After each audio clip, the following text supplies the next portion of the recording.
Дорогие друзья, с наступающим Новым годом!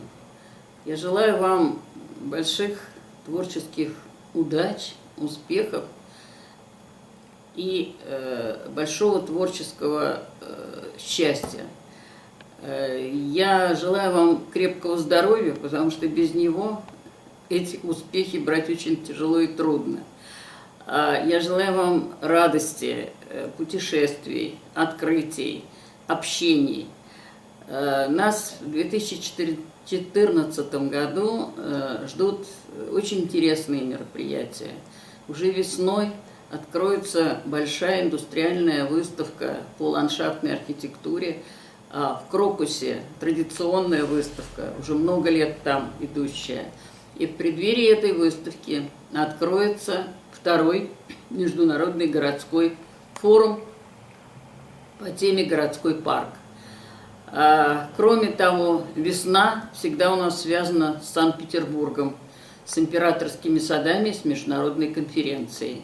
А осенью я надеюсь, что все уже заранее продумают и будут готовы к проведению нашего традиционного международного фестиваля «Национальная премия в области ландшафтной архитектуры».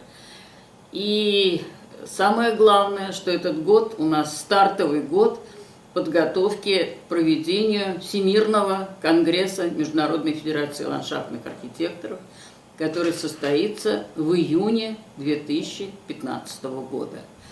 Это ответственное, почетное и крайне интересное мероприятие, впервые, которое будет проходить в России. Интерес к стране нашей огромный.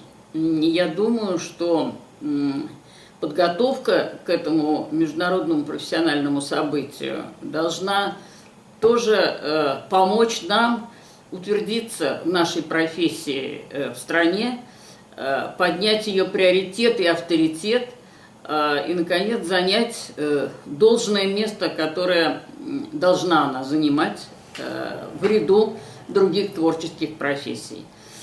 Еще раз с наступающим Новым годом! Удачи!